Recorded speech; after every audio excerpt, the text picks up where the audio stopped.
As if they don't have too much on their plates. The Kings of Combat Sports Podcast, John and Wade.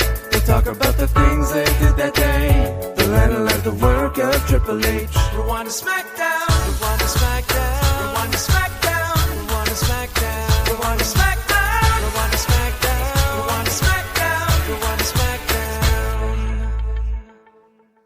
Hello, YouTube. It is John Pollock and Wai Ting. We're about to get into Friday Night SmackDown as I was going to say wind down the week, but we're coming back tomorrow night, and the weeks just bleed into the weekends, and then it just keeps going over and over again. There really is no winding down. Friday is kind of our Wednesday. Like, it feels like it's the middle of the week, if anything. It is. I do want to alert everybody that over at postwrestlingcafe.com, Wai and I dropped a riveting edition of Talk. Wai came over, we sat down, we had coffee, we recorded ourselves. We recorded our friendship as we have done for 20 years. We just, we're always great when there's a recording device in front of us. Yeah. We scripted the entire conversation and we acted it out as we usually It was actually an AI generated show that we put out. Oh. We just listened to it ourselves.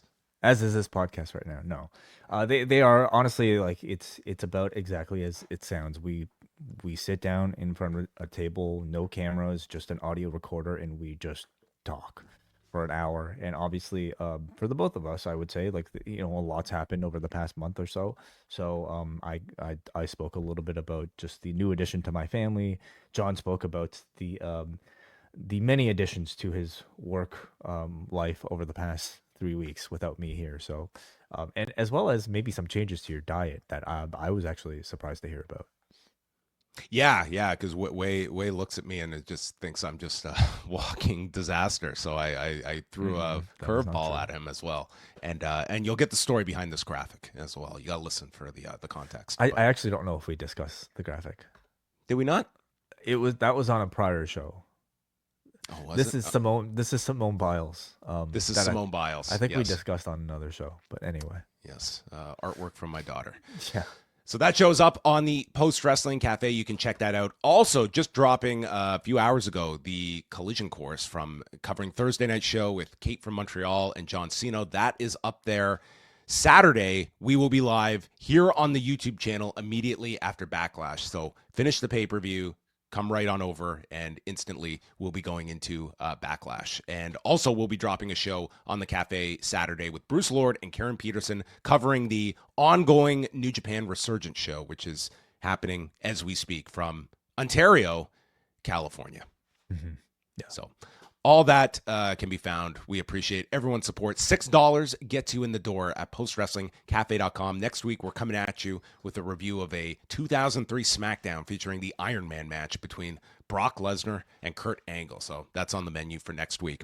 I wanted to just quickly, before we get to SmackDown, and I want to talk about this on the YouTube portion, very much wanted to extend my condolences to someone in the Toronto media scene for many years, and that's someone by the name of Geoff Rohoman, who was a very good friend of both Wai and ours. I first met Geoff when I was working as a board operator at 640 Toronto. We were both starting out together, just working on all these different shows together in 2005, and he was for a time period when we were doing the Law on Sunday nights, he would be there doing the newscasts as we would go to break. And he was a massive wrestling fan. He was a massive MMA fan. He was also a massive connoisseur of battle raps here in the city. Mm-hmm. And he was just someone that he was a big fan of the Law. He was a big fan of Post. He would always be checking in and just listen to our show, would be, always encouraging, just with like out of nowhere. And he was someone that I've always kept in touch with throughout all these years where our careers have gone to different places. He was at Rogers for a long time at 680. And I mean, he got to interview like a who's who of people, not just in sports, but in entertainment, and was present at just all the different press conferences that Wai and I would go to, and someone at the UFC press conferences. I mean, I would always just look for Geoff and sit with him at all of these. And he had been diagnosed with colon cancer over the past year. And just like, it totally just caught me off guard today. He passed away. I mean, same age as us. He was 41 years old, but you can see a lot of people writing their memories and thoughts on him. He was just a very popular, fun individual, and I'm really gonna miss Geoff Rohoman. Yeah, for people in the Toronto area who might listen to 680 News, which is, I would say, the most popular news, all news AM station in the city, you might recognize that name through the entertainment portions of the sort of 15-minute cycles. So, I mean, I knew Geoff before he was even starting doing those. And so, driving through the city and all of a sudden hearing my friend's voice talk about like this something that is there to just kind of break up the monotony of like your news cycle always brought a smile to my face. But not as much as seeing him in person and just the sort of very infectious energy that he always brought to you at these events. The last time we saw him was now at the Money in the Bank press junket that took place in Toronto last year. At the time, I had no idea, he was going through illness at that point, and you wouldn't be able to tell just by looking at him and his interactions with the talent that were there. He like had like fun bits like set up. I believe like I saw a little bit of his interactions with like Chelsea Green, and just seemed to really love just being there and being around professional wrestling. And that's the vibe I always had from him. I was really sad to hear about this today, just because it was so sudden, and regretfully didn't have another final conversation with him. So he will be missed. Yeah. There's a bunch of stories that just flooded me today, just of someone that I always enjoyed, that guy, and we had so many similar interests between like MMA and pro wrestling, and it just, and with just radio and media, it's just like we always found ourselves in similar places, and again, he just always like would be that person that would just like reach out. He was always super encouraging, and just followed a lot, and likewise, like I followed like his stuff a lot, and just a really great guy. If you happen to have like seen his work, and mainly if you were in the Toronto area. So rest in peace to Geoff Rohoman, and we did want to start off. It's a sad note, but he was a really great individual. On to SmackDown we will head, and they were in Dayton, Ohio on a Friday night. Just under 10,000 according to WrestleTix. And we start off with the entrances, where Damian Priest is caught by Byron Saxton backstage, gets into an argument with LA Knight. They will be opponents on Saturday, but they have to team tonight, and they agree to have each other's back before LA Knight just steals his entrance and goes to the front. And they take on Jacob Fatu and Solo Sikoa, and it's the partners that cannot get along between Damian Priest and LA Knight. They're frequently tagging each other in, upsetting the other. Sikoa knocks Knight off the apron, so when Priest goes to make the tag, he doesn't have a partner there. And when Priest tags himself in, the crowd boos, but then they would cheer Knight when he stops us out of heaven by tagging in.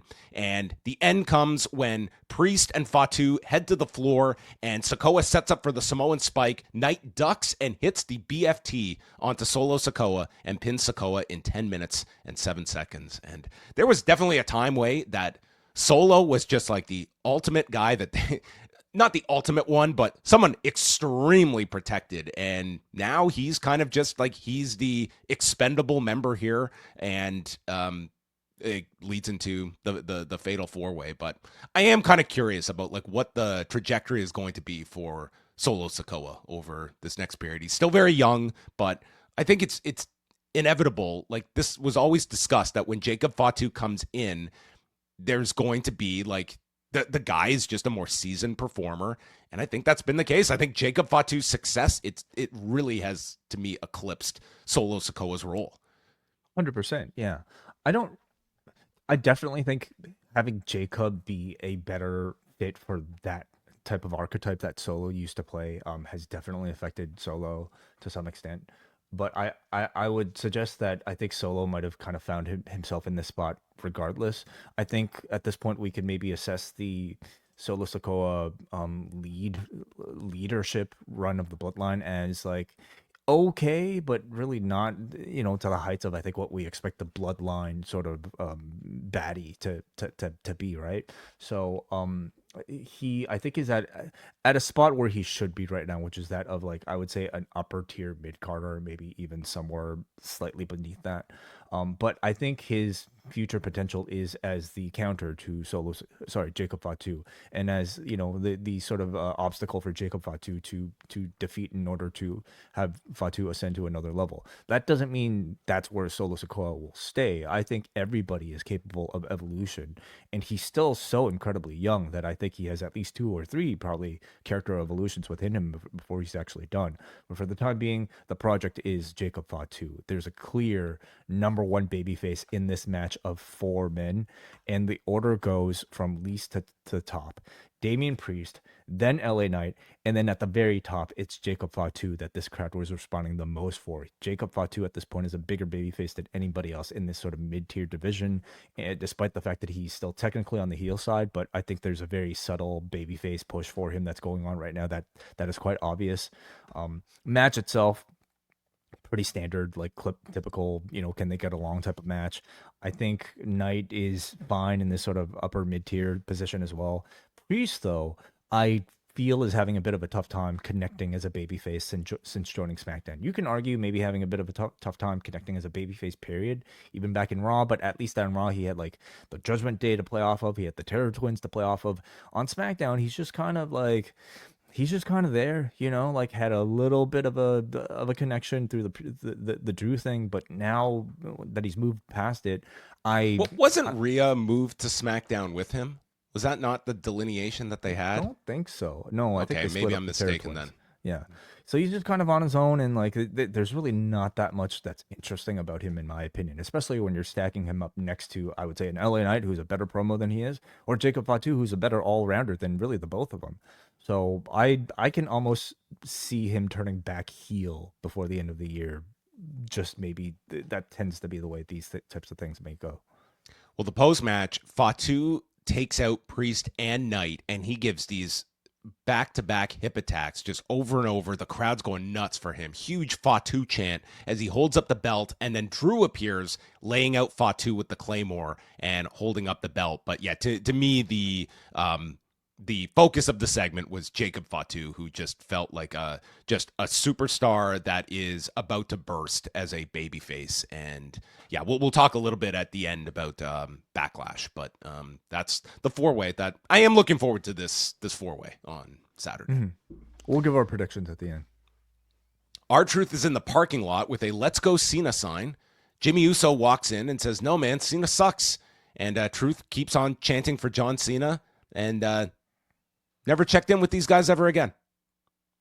Yeah, I mean, clearly this is something long term that is continuing to build with these Jimmy, with Truth, and with John Cena. I guess like, are we just expecting some sort of little Jimmy punchline to come at the end of all of this, or what? But they're making us wait for it, whatever it is. Saxton interviews Drew. He has a message to Fatu. He's going to put a silver bullet in him tomorrow. In the werewolf. That's the silver bullet. Well, he is the werewolf, so I took this to be premeditated murder. Well, to kill a bullet, you would need to do that. Yeah. He says LA Knight. Sorry, to kill a werewolf, I said. To kill a werewolf, yeah, yes. Sorry. Drew McIntyre, with his sound logic, explains LA Knight should have been put to the back of the line after he lost at WrestleMania, and I beat Damian Priest at WrestleMania. Why is he getting a title shot? This should be a one-on-one match. I'm coming for you, Jacob. No lies here. No, like, full on. I understand. It sort of is the Drew character. He does such a good job of convincing you of his perspective that you tend to agree with him if you actually think about it. But despite the fact that he's actually making sense, we still can't, like, we're supposed to still dislike him because he's just a bit of a jerk. The Secret Hervis is having a secret service for the United States title reign of Chelsea Green when Nick Aldis and Zelina Vega walk in and turn the lights on, and Green states that Vega has no friends And then a challenge is made by Vega to have a tag match tonight with her non-existent friend. And so that would be next. But they were having a Eula girly. Is that what they called it? A Eula girly? Yes. Oh, okay. Well, this is quite the segment. But nothing could hold a candle to our next segment. We go to a black room, and man, my eyes lit up. It's Aleister Black back home, back in the dark room. I guess this is the part where you expect me to speak in riddles. I was like, oh, please. We're gonna go meta on these promo segments. Sadly, he has buried that part of himself violently. He buried that part of himself violently. By the end of this promo, I would actually beg to differ. But yeah. He says, I have found the truth, which apparently John Cena did not do. And he came back to this company because it's a company that is in need of consequences. Mm-hmm. Well, Consequences Creed is on the other show. And I am more than the man that whispers in the shadows. This is bigger than good versus evil. This will go deeper than any symbol. And I am here to confront you mentally and physically. Carmelo, I haven't quite figured you out yet. Or have I? Dude, I'm so excited. This is going to be the lifeblood of these 3-hour SmackDowns for me. Give this man the room every week. This guy was talking in tongues within like a record amount of time. I thought we had a violent resurrection here of riddle me this, Aleister. Well, first, let me say, I'm convinced that anything that is recorded, no matter how cool it sounds from the original person saying it, filtered through John Pollock, it'll be fucking hilarious, and we will laugh at it. Okay, you can redo Schindler's List, and I think it'd be a funny, recap promo. I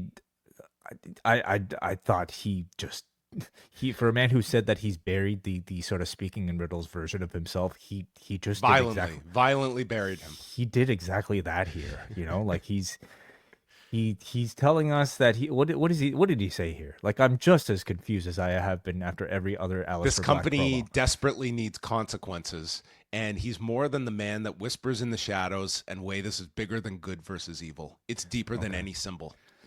So he's here to deliver consequences. He's here to he's here to go 50-50 with Carmelo Hayes and nearly squeak out a win with a schoolboy. Fine, whatever. Like, it's all still, I would say, vague, and at this point, judging by the man's Instagram, I don't know. Aleister vague.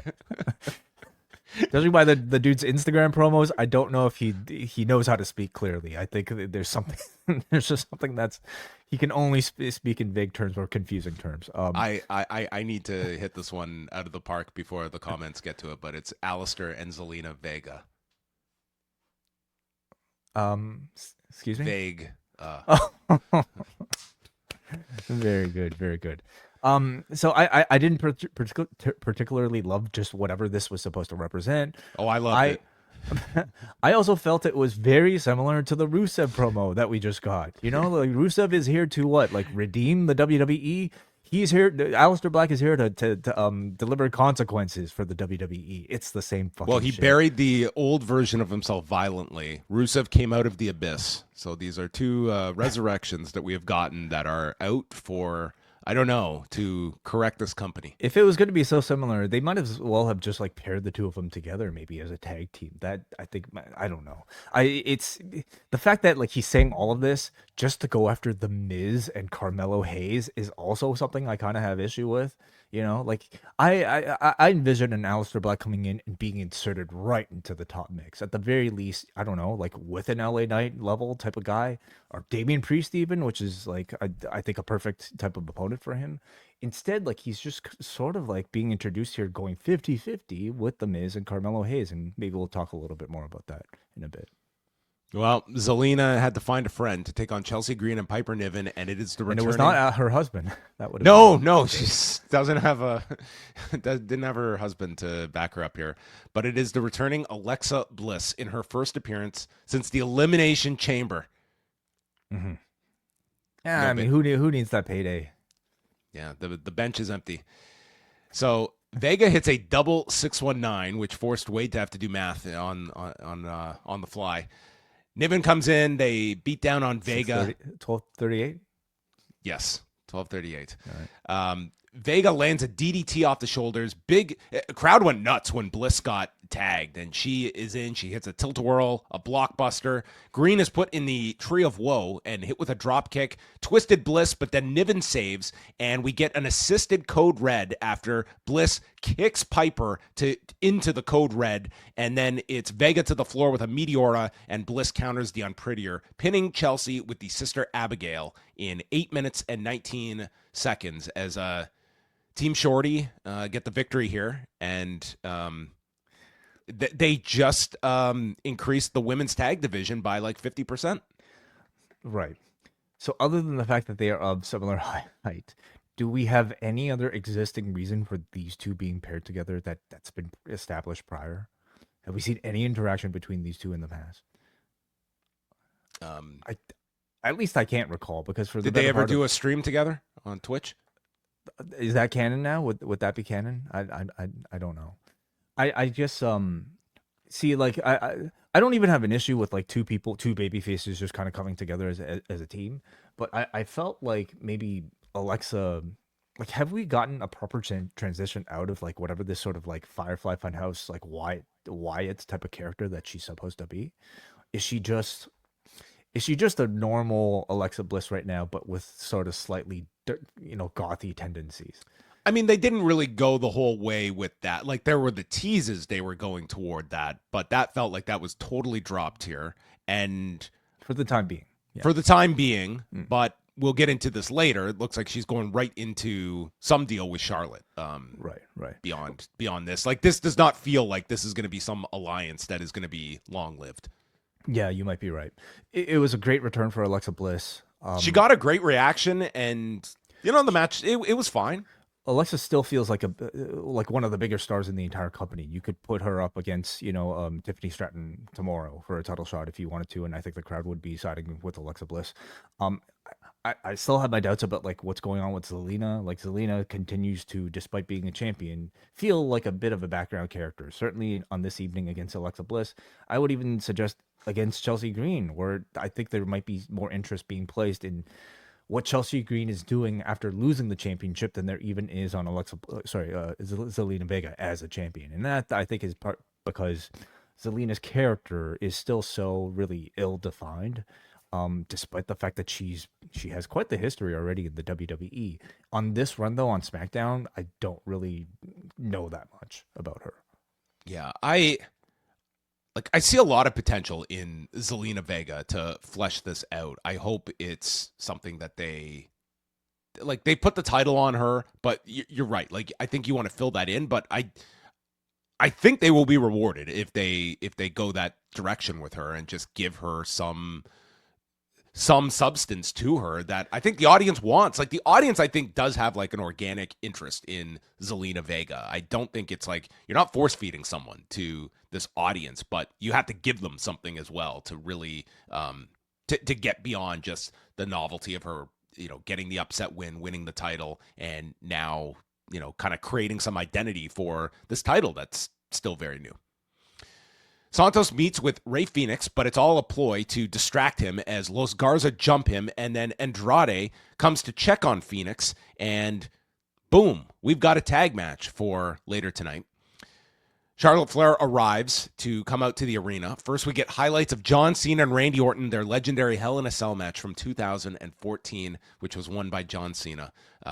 Has Orton won any of these matches that we've seen highlights of over the last few weeks? I feel Cena's won every one of these.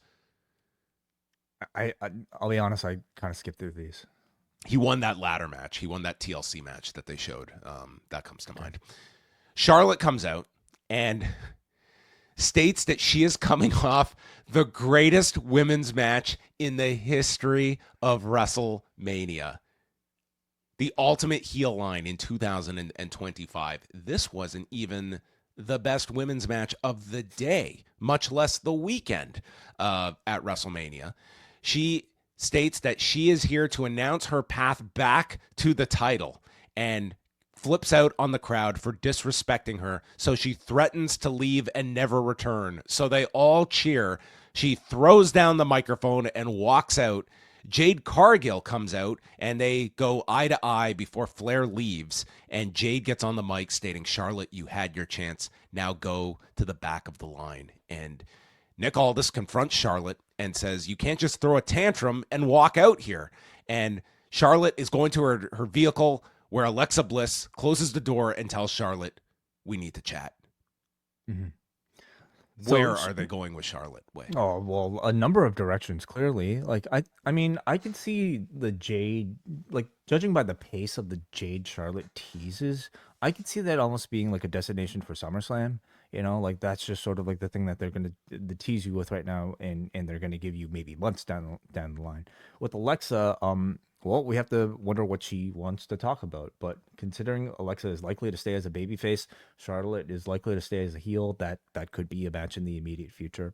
But I think in watching, what if Charlotte joins the Wyatt Six? I would be somewhat interested. What if Rick joins the Wyatt Six? Huh? Okay, now you're cooking. Yeah, we've never seen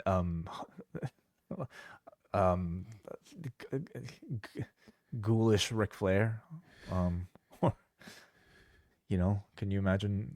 Anyway, can you imagine Ric Flair teaming up with Aleister Black in the dark room? I could. Yeah. What about Ric Flair cutting an Aleister Black promo? Great would that be? Anyway, I actually think Charlotte coming out of the Tiffany Stratton, whatever you want to call what they did leading up to WrestleMania, I think she's come out of it feeling like one of the hottest heels in the women's division in the WWE. She comes out here and I think she's like, you know, she understands her role now. She understands how to talk to and manipulate the audience to get the reaction that she wants. She knows how to say the right things to get the reactions that she wants. And it's at the point now where you can pair her with a Bliss or a Jade, and I think both of those feel like attractive matches. Yeah, I'm less sold on where Charlotte is at the moment. Like, it feels as though the reactions are very strong. It's not like this is a crowd that is indifferent to Charlotte Flair. It seems like at the crux of it is this audience that genuinely just wants her to go away. Mm-hmm. And I think there's a way to manipulate that, certainly. I'm not sold yet on like something that has clicked with this return that I think has been really all over the place, but it is sort of this, the Stratton program is over with, and you certainly have your options of where you can go here. So I'm interested to see where they go, but it does feel as though like there's a certain just exhaustion with the Charlotte Flair character that I do think adjustments are needed, and maybe they have something in their back pocket that they're going to experiment with. And I don't mean the Wyatt Six. I think there's interest, like, just at the moment in a Charlotte Flair versus Jade Cargill, you know, matchup. I do too. Yeah. And they've teased that one in the past. They should get to that at some point. Mm-hmm. But Jade is taking on Nia Jax. That's why she's out here for the #1 contenders match. And Stratton comes out, and Nia is met with "you can't wrestle" chants as Jade matches her with a shoulder block for shoulder block, and Jax connects with a Samoan drop, leg drop. Jade kicks out. Jade, after the commercial break, hits her own Samoan drop and starts fighting back with super kicks and a spine buster, and then throws Jax off the turnbuckle before she hits a frog splash for a 2 count. And then it's Jade with the pump kick out of the corner when all of a sudden Naomi shows up and attacks Tiffany on the floor. This distracts Jade, and Jax takes advantage, headbutting her, hits the senton, and pins Jade with the Annihilator in 10 minutes and 3 seconds. So it will be Tiffany Stratton against Nia Jax. A lot of this was like relying on Jade on offense here and kind of also varying up some of her offense. And I thought this was one of Jade's like better like singles performances that I have seen. Like it didn't literally eclipse the level of like, fine TV match, but I thought Jade looked like a lot better here than I envisioned this match being. Yeah, like if we thought about Jade Cargill versus Nia Jax, maybe I don't know, a year ago. Although they did have that For match 10 minutes as well. They did have that match in the tournament, didn't they? Queen of the Ring. Yes. Am I mistaken? I think they did. Yeah, I'm pretty sure they did. Brian will correct us in the chat room, I'm sure. Jade was taken out of the tournament. I think that was when they did the attack angle. Oh, okay. I don't even want to keep the conversation going in case we make any more mistakes. Anyway, I agree with you. I think this match maybe exceeded some expectations. I still feel like we are really grading Jade Cargill matches on a curve that I don't know if she should be afforded anymore, like this sort of deep into her career. You know what I mean? Like she's giving us passable matches, but she's far from where I would even consider like, somebody who's a recent graduate of NXT, which is like at a very high level now, should be. But we give her a lot of leeway because she looks the way she does, and she has a very clear connection to the audience already just because of the way she looks. So that ultimately is what matters most. And in wrestling, you don't, despite I think what maybe, modern taste, you don't have to be an amazing wrestler if you have those other qualities. And she does. But if we're strictly talking about the wrestling, it's still a far level beneath, I think, the standard. We go to the Street Profits, who walk past Michin and B-Fab, and they're about to go out to talk about the TLC match. So the Profits are out, and they call this the greatest TLC match of all time. And Ford makes a bunch of leg jokes for the prosthetic leg that they used. Were you as upset with that line as Charlotte's? No, not at all. Like I actually think they should push it like that. I think that, listen, if people like, I thought that match was just spectacular, and I think they should promote it like that. It's going to make that match feel like it like people will remember this match instead of it just being forgotten about in 2 weeks' time. I think so. They at least have an argument, is what you're saying. Yeah, like it's gonna upset people that just hold the other ones in such high esteem. But dude, this match was incredible. Like I wouldn't doubt, like, if you watched this with like some of the other TLC matches, like there was stuff in this match that was new, that was like at an athletic level. What Ford did in that match, yeah, you can get away with this. That's not some like heel line.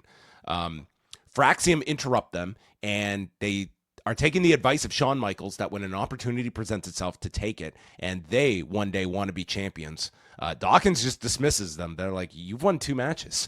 And Aldis, who always has a free hour of SmackDown to book on the fly, just comes out and makes a non-title match. So we get the Street Profits against Fraxiom in a don't hit a standing shooting star press match, for the sake of the person taking it, like last week with Pretty Deadly. Okay, yes, that's right, yes. Dawkins pounces Fraser into the desk, and Ford is working with injured ribs throughout the match, selling the effects of the TLC match.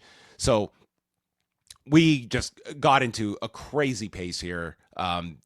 Multiple saves by the Street Profits. Dawkins tags himself in. They do the Doomsday Blockbuster. Axiom is able to make the save.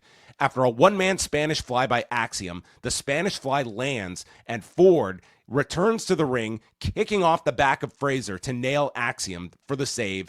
And then the golden ratio takes out Dawkins on the floor. Ford goes for From the Heavens, misses, and lands on his bad ribs. And Fraxiom hit their new finisher, the Catapulta Infernal, to pin Ford in 13 minutes and 25 seconds, and theoretically sets up a tag title match for the future. As you would expect, I think an excellent match, as almost all Fraxiom matches are, and I think as most Street Profits matches are. This was definitely the best match on the show by a margin.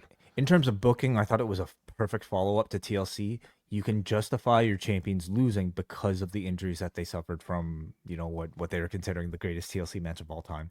And in doing so, you still happen to legitimize Fraxiom by giving them a strong win over the champions under really any circumstance, right? And it was a fantastic match. So this fulfilled a lot in that it catapulted Fraxiom to a certain level. It did a good job of increasing my interest even in a rematch, despite having seen what, like, I don't know, 10 minutes plus of it here. How long was this? Just over 13. Like 13 minutes of it, and I still want to see it again. So I thought this was really strong booking. Yeah. Yeah, I thought this was a really great match, and we'll get more. There's more to come on the They're taking Fraxiom very seriously, clearly. Yes. Yeah. Stratton is busy looking for Naomi, runs into Nia and tells Stratton, "You need to worry about me." And Stratton says she's going to send her to the losers table with Charlotte Flair. Mm-hmm. Stratton comes off as such a heel in so many of these segments. Like, it's so natural for her. Like, it's just what she projects. Yep, me. yep. Yeah, it's the character, right? Is it does something need to change though? Like, would her trying to speak as a babyface sound natural? That would probably sound more unnatural. It's just weird. Like, she is programmed as a babyface, but there's like these segments she just comes across. But she's our scumbag, right? Like, we want our, like, if she's being a jerk to people who are bigger jerks than her, then it's okay. I guess your mileage will vary based on your affinity. The Miz rallies behind Carmelo Hayes and says last week was all about getting film on Black. That's why the match went so long. But Carmelo, you were out of position last week, so follow my game plan tonight. And Hayes is just, okay. So Carmelo Hayes against the resurrected, non-rhyming Aleister Black. It starts off with kicks from Black and a moonsault off the buckle to the floor. And then Black runs into, misses a boot, ending up in the timekeeper's area. And Hayes hits La Mystica. Black comes back with a brainbuster, and then Black lifts him up with the foot, but Miz is on the apron, so he walks up to Miz, sidesteps, so Carmelo runs into Miz, and Black rolls him up in 9 minutes and 14 seconds. It's like he gets like the heel win over the valiant babyface here.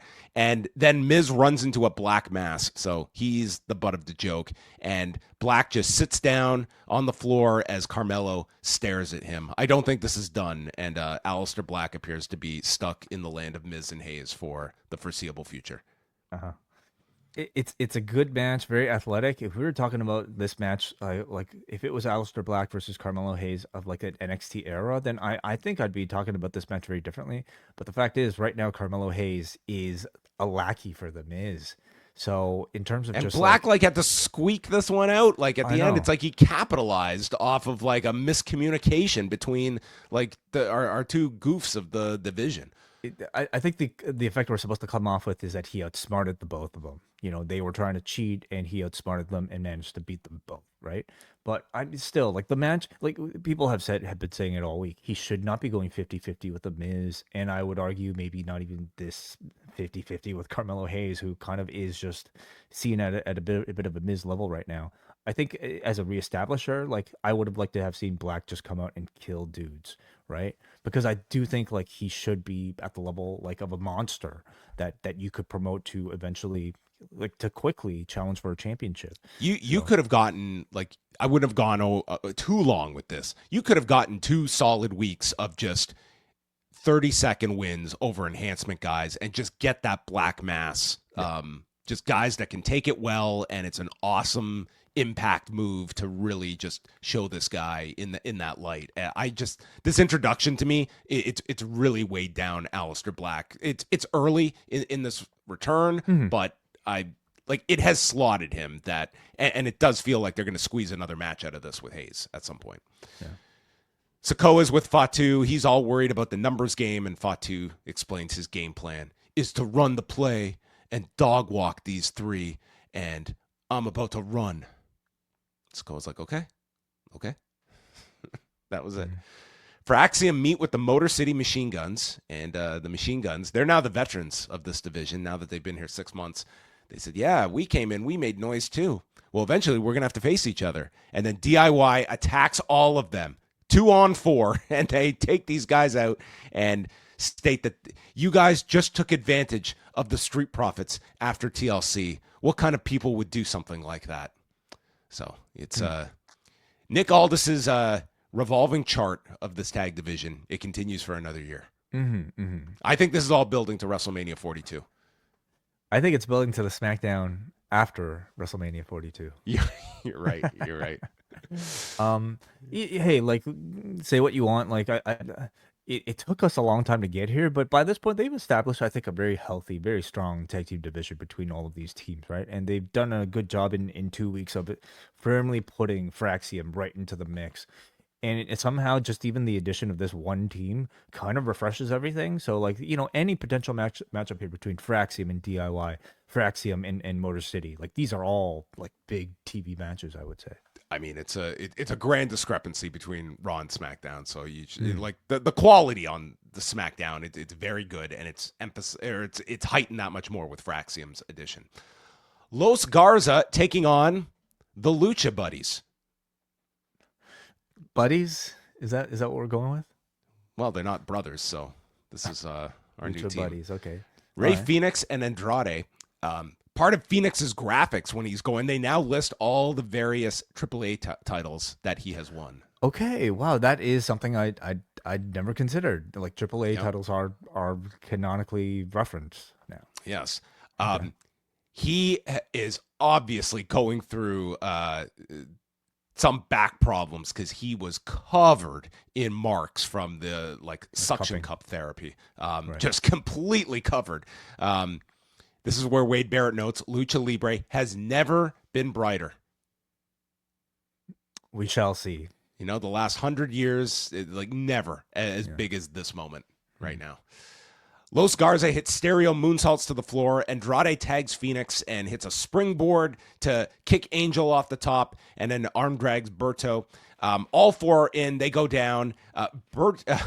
Fenix does his jumping spin kick in the corner. That is now the spinning animal kick, not animo, but the spinning animal kick. Are you sure about that? I listened to it. It's animal and not mo, which is. I listened to it twice. I was almost positive he said animal. Well, I wouldn't necessarily take Tessatori's pronunciation of it as gospel either. I'm just saying what he called it. Yes. I'm willing to bet it's animo, which is I would too. Phoenix's thing. Yeah. But part of me also hopes it just naturally now becomes animal kick. Spitting animal? Okay. Yeah. The spitting animal kick. I think that sounds awesome. Imagine a giant buffalo doing this type of kick in the wild. Why not an animal that springboarding off a tree and kicking you? Why not an animal that actually spins? That could work too. Yeah. What are the spitting animals actually? What animals actually spin? Trying to think. Do hedgehogs actually spin, or is that just a video game? All of them turn, but it's with a velocity. I'm thinking that could actually turn and kick you. You would need. What animals? Thank you, Google. Pangolins, hedgehogs, penguins, pangolins. Pangolins. I don't even know what those are. Okay. It's the animal I guess famously rumored to have caused COVID-19 from a wet market. Anyway.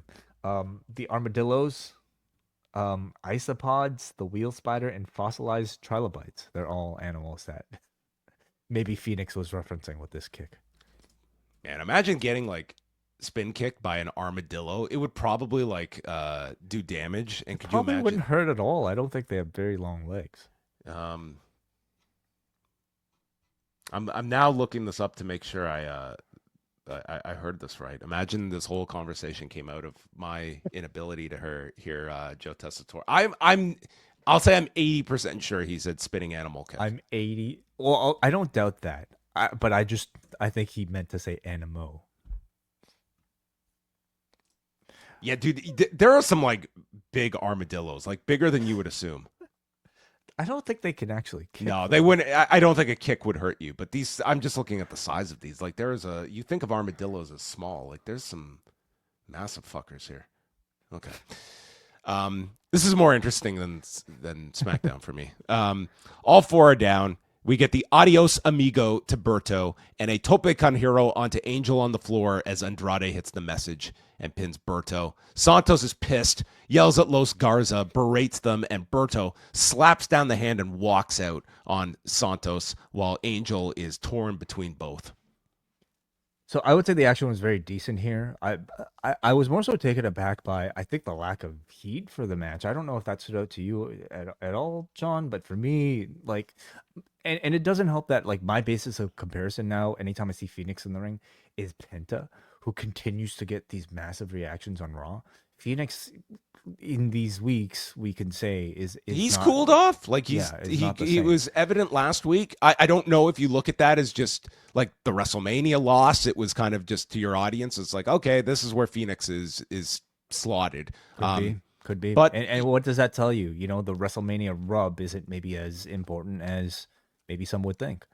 I mean, you could look at yeah, like storyline wise, it made a whole lot more sense that a Dragon Lee would have been in that position. But they wanted to feature, you know, they wanted Rey Fenix and Penta to be on WrestleMania and to be attached to the big show. So they went with Fenix. Like, I get that too, but you know, here we are. And like, listen, Fenix is also, and he may be dealing with, like, he is obviously dealing with some like back issues and stuff, but you know, he's also working a much more toned down conservative style. And Rey Fenix, it's like, man, like, when have you ever seen matches like last week and this week involving a Rey Fenix? No, like you've never seen like this level of just like, you know, and you know, he was in there with good guys, but he wasn't bad by any means. He was decent, but we're used to Rey Fenix being exceptional.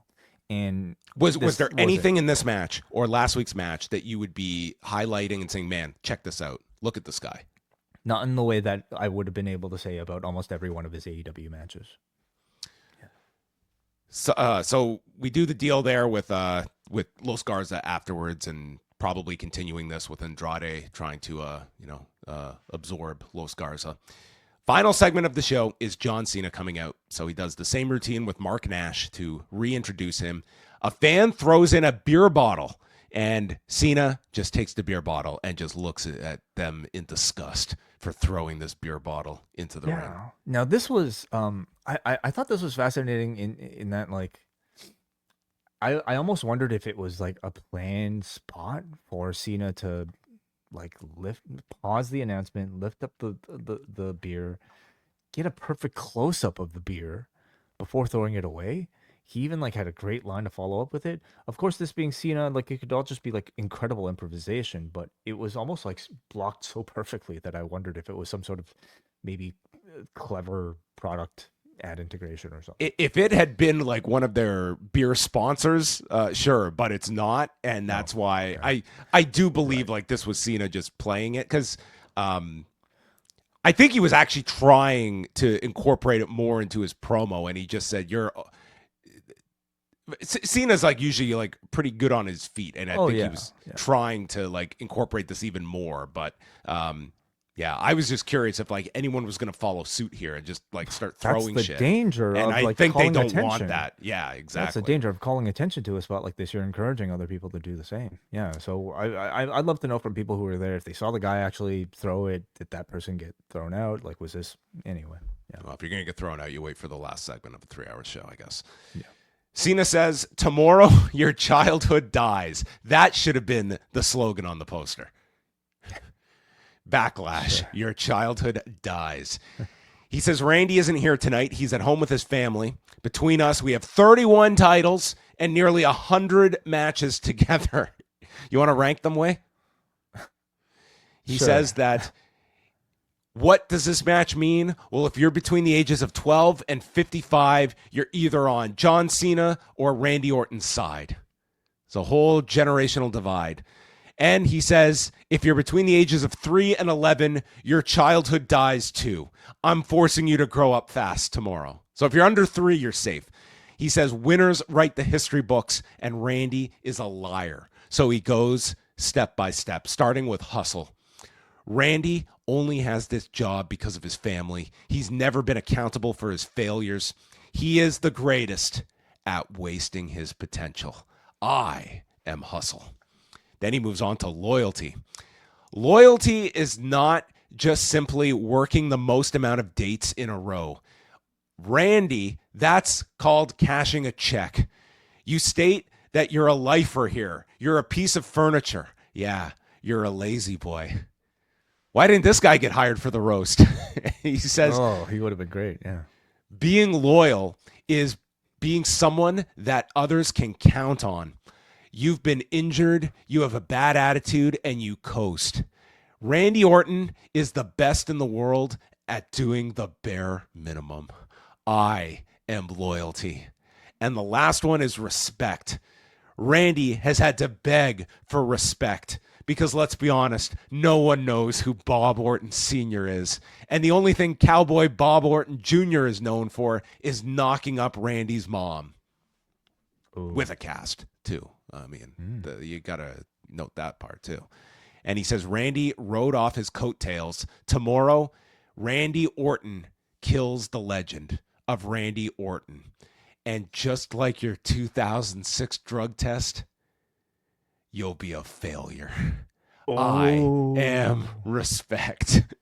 And he says, this is what the last real champion looks like. And then this man enters the ring, this hidden figure in a hoodie. And part of me, I really appreciated the fact that he had the sleeves rolled up and he had these tattoos. Mm-hmm. But this guy was like, unfortunately, Randy Orton in 2025 looks like the size of a Subway. And this guy looks like Randy Orton's calf in comparison. He was just like, there was no way anyone thought this was Randy Orton. But he goes for an RKO. So, at least somebody in the chat room I see people might be speculating Miles Bourne. Like that, that would make perfect sense if that's who they cast. I mean, that's the guy that everyone like looks at as a clone. Yeah, maybe it was. It was. I mean, you could have gone without the hoodie, and people might have still been confused. Yeah. So anyway, he's laid out here by John Cena's AA, but then the real Randy shows up, hits the RKO, and poses with the belt at the end. Yeah. So I thought a really, really strong promo from Cena here. I love the hustle, loyalty, respect framework. I love the lines that he gave here. Working a lot of days in a row isn't loyalty. It's cashing a check and doing the bare minimum. He's a piece of furniture. He's a lazy boy. I thought the best, though, was like, you're a legend killer, and tomorrow you're going to kill the legend of yourself. I thought He had some really good lines. Like, this is a really well-written promo. I'm at the point now, I find the John Cena promos, they're really entertaining.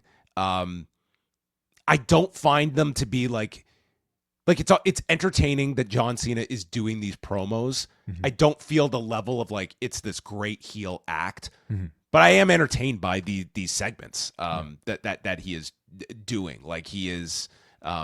He still feels very much like a man playing the role of a bad guy rather than somebody who actually is a bad guy. Yeah, exactly. Yeah. And at this point, I don't know if he can. He's either not good at it or he this is like the type of role he's choosing to play. That of like, I would say almost like an over the top bad guy in some ways.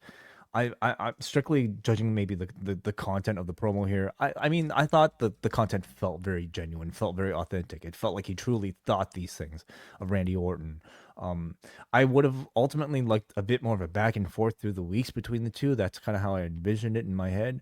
It feels almost like we're just getting started, on the Go Home show here. But I think for a first post-Mania program, I think the feud has been all right. They have a lot of history to rely on and just name value to rely on. And they've had 3 weeks to build it up. 3 weeks, yeah. Overall, I would grade it a 7 out of 10, like if I'm just grading the feud itself. But it's been fine. I think it could have been better, but I would even say it's been good. Well, let's transition over to Backlash and quickly go through this. Let's start off with Cena and Randy Orton, because I think the positive here is that I would hope like this arena in St. Louis, the Enterprise Center, it is going to be full. You would hope it's going to be a really hot crowd for Randy Orton going for the title. I just don't know what to expect match-wise here, because my expectation level was low for what John Cena is going to be able to do, but it was my expectations have been lowered that much more after seeing him with Cody. And I think Cody's a way more dynamic opponent than Randy here. Like these guys, I think will put together I think they'll be very smart with how they lay out this match, but I think this would be really ambitious to go 20 minutes. Yeah, I don't disagree. Like I'm one of the few people that's not necessarily convinced what we saw with Cena and Cody is necessarily a big indicator of the level of what John Cena is capable of right now. And I say that because I thought like he did plenty well in the Elimination Chamber. Now that said, like Randy Orton is not CM Punk. Like Randy Orton, like can have very good matches, but like doing like the Randy Orton like sort of hot tag and a Randy Orton singles match at this point without like somebody who can kind of deliver maybe some of the more spectacular offense that we've maybe come to expect from modern professional wrestling, it is questionable. You know, definitely questionable. I hope like clever booking will help these two. I hope like clever whatever sort of nostalgic moments that might have existed in the history between these two might somehow make their way here to take this match to a different level than how it might just exist in our mind as just like this sort of, you know, standard back and forth. But I think primarily we're going to be looking towards the crowd to be really the most important element of this, and the very loud, hopefully, reactions for both Randy Orton and John Cena. Do you do a finish where you're beating Randy here, or are you doing something where it's like you're going to give the audience like an unsatisfying end, like it's Cena getting himself counted out or something to I think like this is the guy that is ruining wrestling and is going to, or do you see them just like he gets the pin in this match? I think it's still very important to establish this John Cena character. And so I do see Randy Orton losing now. Like there could be a way of protecting him in the loss, obviously, you know, because Cena's a heel. I guess maybe a more interesting question is it going to be the type of flat finish that we saw at WrestleMania, House of Torture, Death Rider style, where it's like some element of cheating, hopefully not Travis Scott. Somebody will come in and give John Cena the victory, and it's just the most sort of flat, anticlimactic 1, 2, 3. Is that the type of finish we may get? Like it's possible you could get someone involved here, and that sends Randy off to not continue to go for the title, and you spin Randy off into feud with somebody else. The way I envision this, it feels like it gets really convoluted. Like I can see like a really overthought finish to get to where you want to go, where I think the priority is preserving Randy here in St. Louis, but we're not putting the belt on him. Yeah. I think Randy can afford the loss in St. Louis. I do. Like, you know, it's John Cena for one thing, and I see Randy losing via cheating, but like maybe as clean as a cheating, you know, loss will be. Yeah, it's like I'm really interested to see what this is, because we could also see them like the crowd just carries this one, and yeah, maybe like we saw like just a really poor version of Cena that comes back 3 weeks later and they've got everything working for them. Maybe this turns out great, but I could see this one also taking a terrible left turn late in the match and you just leave unsatisfied like you did Mania. What hurts this match is unfortunately the fact that it's the first defense coming off of WrestleMania, so I don't think there's going to be any believability for people to think that Orton has a chance. Maybe the people in St. Louis can trick themselves enough into like biting on some of those near falls, but I think the mark of success for this match will be whether or not they can actually get these crowds to bite on one or two of those false finishes. I'll say I think like the way this match is booked is probably going to influence people's opinion of the whole show. Like I think it's very contingent on this match delivering for people to leave satisfied afterward. Lyra Valkyria, Becky Lynch for the women's Intercontinental title. I see Becky winning this to get this heel turn off to a big start, and it puts Lyra in the position to chase. Because I think if Lyra is going to get that big win over Becky again after the NXT win, I think they want to build that up to be more meaningful than just 3 weeks of feuding and she beats Becky here out of nowhere. So I see Becky winning the belt here. Yeah. I ultimately don't disagree with you because that's how the feud would continue, you would think. Um, at the same time, I do wonder if you risk making Lyra feel irrelevant. But I mean, ultimately, that's based on the follow up. You know, if Lyra, again, I'm presuming Becky will cheat to win. Lyra gets so pissed off that she vows revenge, and it unlocks something within Lyra to take us to a rematch. Then okay, ultimately that's probably better for everybody. But it feels like they're just kind of getting started with all of this, so I do feel the feud will continue, and for that reason, sure, yeah, Becky Lynch, IC champion. Now, would this clinch some sort of grand slam for her? It would, right? Wouldn't it? She's never won a secondary championship because it hasn't existed before. So she's a tag champion, NXT champion, world champion. Yeah. Yeah, okay. And whatever that means, being a Grand Slam champion. Well, it's what Drew brought this up in his promo too. So we have Jacob Fatu, LA Knight, Damian Priest, and Drew McIntyre. This could be the match, the match of the show. It's the one I'm really looking forward to. I just think the four of them together, I think this is stronger than if they went with, outside of like a Jacob Fatu Drew straight up. But I just think Jacob Fatu in a fatal four-way, I just think these multi-man matches that we just came off of Mania weekend, like they were, granted they were like three-way matches, but they were like the highlights of both nights of Mania, of Stand and Deliver. They really lay out these multi-man matches strong, and I think Jacob Fatu should win this, but there's a million ways you can book this so you have some stories coming out of it. But I think this should be probably the standout match on the show. Yeah, it's funny on paper when I just kind of see a four-way match or a multi-person match on paper, I don't get maybe as excited about it, but like in thinking about it and thinking about the quality we saw at WrestleMania and thinking about the potential for like pacing and also just like interesting spots that might take place with these four, I am quite looking forward to this because Fatu just will be a highlight, in any sort of match that we see, and I ultimately see him retaining it. But I do think the Drew element is very fascinating because I think he poses probably the biggest threat, in my opinion, to maybe take the championship so that you could build to maybe a further match between Drew versus Jacob. I don't see Priest being that person. I don't see LA Knight going for the championship again either. So I guess I'm more so interested in thinking about what are the programs coming off of this that you can see, John. Damian Priest could win the title, and then the two U.S. champions, Damian Priest and Zelina Vega, host a roast of Tony Hinchcliffe. That I would maybe pay a ticket to see. Probably wouldn't be that funny, but I'd be interested. I mean, yeah. You have the Solo Sikoa attachment. They really need to give me a great reason to want to see that. I'm just not interested in the whole Jacob Fatu Solo Sikoa breakup. I